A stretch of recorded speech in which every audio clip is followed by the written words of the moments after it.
Tadi, Bang Tommy, bagaimana sikap gubernur dalam hal ini? Beliau yang memberikan usulan itu dan surat juga sudah dilayangkan oleh teman-teman mahasiswa akan ada aksi, tapi beliau tidak hadir hari ini. Bagaimana? Ya, saya rasa kalau kita lihat ya rentetan kasus ini dari tahun 2021 gubernur mengusulkan sampai sekarang di 2021 juga banyak penangkapan yang dijadikan tersangka. Saya rasa sangat kita sebagai masyarakatnya sangat kecewa begitu ya. Mulai dari pagi berpanas-panasan, berorasi kawan-kawan mahasiswa dan masyarakat Air Bangis, kemudian dengan entah apapun alasannya tidak berani dan tidak mau untuk bertemu dengan masyarakat itu sendiri.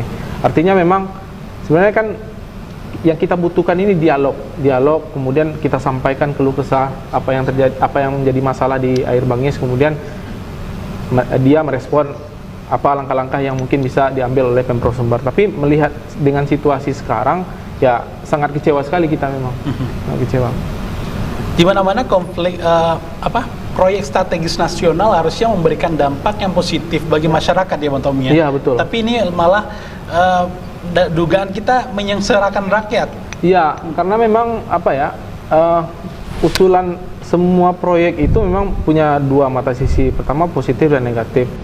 Tapi memang ketika itu dibicarakan dengan baik-baiklah ada dampak positifnya. Tapi ketika proyek ini diusulkan tanpa melibatkan partisipasi masyarakat, ini yang menjadi masalah. Dan masalah ini terjadi di Nagari Air Bangis. Kenapa begitu? Karena wilayah yang diusulkan pertama itu adalah memang wilayah kelola masyarakat yang memang sudah mengelola dari turun-temurun. Artinya ketika terjadi atau ada pembangunan proyek strategis nasional, skemanya tentu pembebasan lahan, pembebasan lahan untuk proyek tersebut, kemudian dibebaskan, kemudian tanah tersebut menjadi tanah negara. Nah, ini yang memang kita kritik itu, bagaimana setiap proyek, setiap pembangunan yang khususnya ada di Sumbar sangat minim partisipasi masyarakat begitu. Masyarakat tidak dilibatkan, pada akhirnya sekarang yang dipanen adalah konflik seperti ini.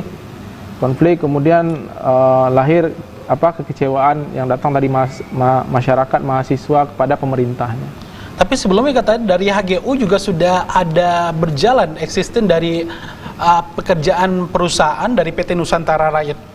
Katanya Iya, memang jadi kalau kita lihat aktornya di sana memang ada sebenarnya ada dua itu. Jadi pertama itu adalah ada perizinan perhutanan sosial, hutan tanaman rakyat, itu seluas 1.500 hektar lebih atas nama koperasi HTR Sekunder. Nah, kemudian mereka lah yang mengelola lahan tersebut, yang lahan tersebut adalah sawit di atasnya. Nah, kemudian dalam perjalanan waktu ada plasma masyarakat. Jadi ini plasma masyarakat dari HGU BTN. Jadi HGU ini karena kewajiban mereka harus membuat plasma, dibuatlah plasma. Nah, kemudian dalam rentang perjalanan kemudian ditemukanlah bahwa plasma tersebut berada dalam kawasan hutan produksi. Anehnya memang ketahuannya ini setelah sekian tahun berproduksi, setelah sekian tahun masyarakat mengambil manfaat dari plasma seluas 374 hektar ini, kemudian baru-baru ini misalnya kemudian dinyatakan itu kawasan hutan produksi, itu merupakan tanah negara, kemudian masyarakat harus menyerahkan ke negara. Nah, kemudian pengalihan itu kami tidak tahu bagaimana prosesnya, kemudian dikelola oleh PT Hutan Raya Nusantara. Nah, dikelola oleh PT tersebut. Artinya memang ketika kita lihat juga PT ini ternyata berafiliasi juga dengan HTR Sekunder.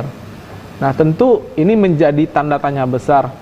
Ada plasma, kemudian ini diklaim, kemudian diserahkan pengelolaannya dengan yang kita bisa menduga bahwa ini berafiliasi dengan HTR Sekunder. Artinya memang sistem atau skema perampasan ini memang dilakukan memang secara terstruktur, memang dalam rangka pengambilan lahan. Nah, satu lagi memang setelah kita tracking bahwa HTR Sekunder ini misalnya juga tengah mengusulkan seluas 15.000 hektar dengan skema perhutanan sosial, karena kawasan itu hutan produksi, jadi memang skema perizinannya adalah skema salah satunya perhutanan sosial. Jadi setelah kita hitung di nasional bahwa mereka mengusulkan baik itu hutan kemasyarakatan itu seluas 15.000 hektar. Artinya akan ada kooptasi lahan lagi melalui koperasi ini begitu ya, seluas 15.000 hektar. Nah, kita tidak tahu wilayah di mana, siapa yang akan kop di sana, kemudian siapa yang akan dikeluarkan, apakah skemanya diserahkan lagi lahan-lahan tersebut ke negara. Itu sih.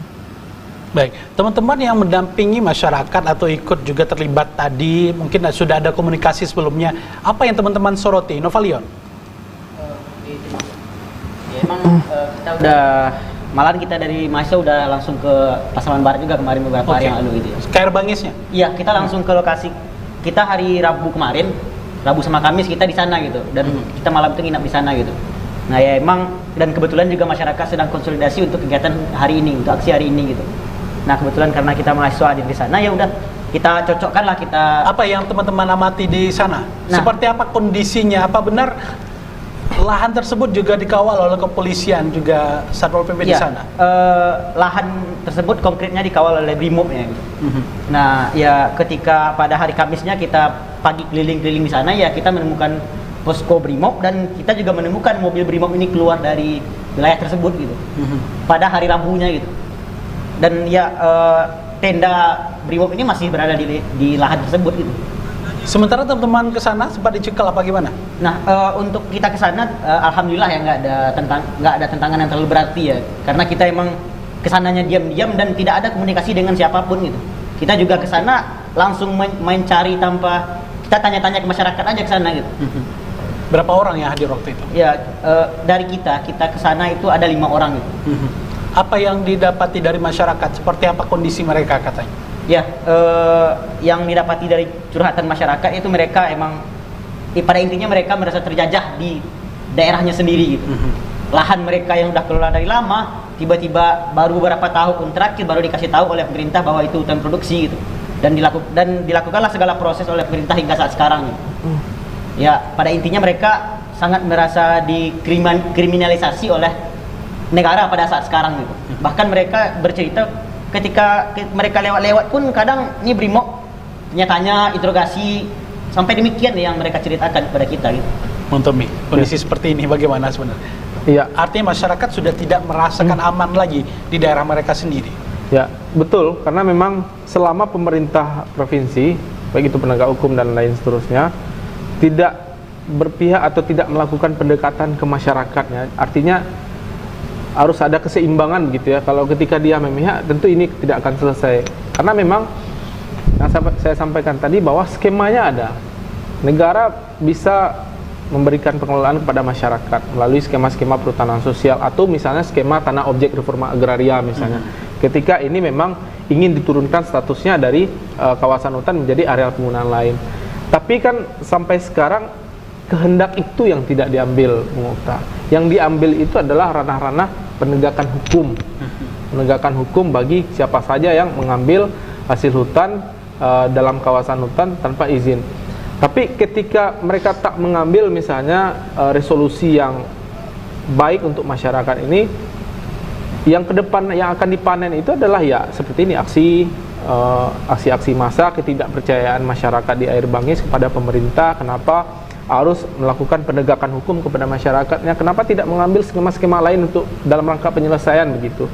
Toh dari dulu misalnya mereka dibiarkan saja, artinya mereka masih tetap mengelola lahannya gitu. Kenapa baru-baru sekarang ketika, makanya kita selalu menghubungkan ini dengan proyek strategis nasional. Ada apa dengan proyek strategis nasional?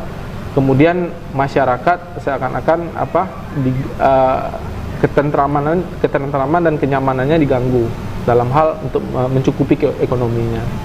Itu yang mungkin kita garis bawahi gitu ya. Karena selagi pemerintah menerapkan penegakan hukum bagi aktivitas yang ada di sana, saya rasa sampai kapanpun penyelesaian ini tidak akan berujung gitu. Baik. Tapi ketika akan dikedepankan dialogis begitu, metode dialogis, saya rasa proses untuk penyelesaian masalah ini akan semakin cepat.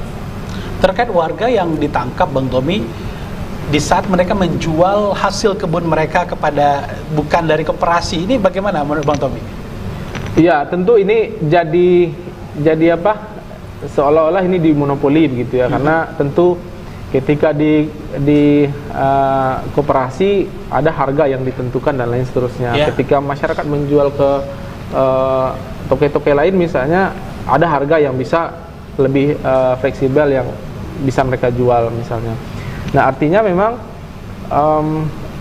ketika masyarakat ini terus dihadapkan hal yang seperti itu, dipaksa dan lain sebagainya, ya ini tidak akan berkesudahan saya rasa.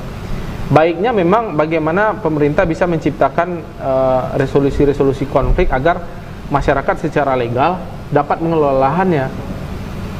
Nah itu yang saya rasa patut dipikirkan begitu, sehingga masyarakat ini tidak merasa sampai sekarang ini merasa tidak nyaman untuk berkegiatan di kampungnya sendiri. Nah, saya kembali kepada LG, koordinator BMSB.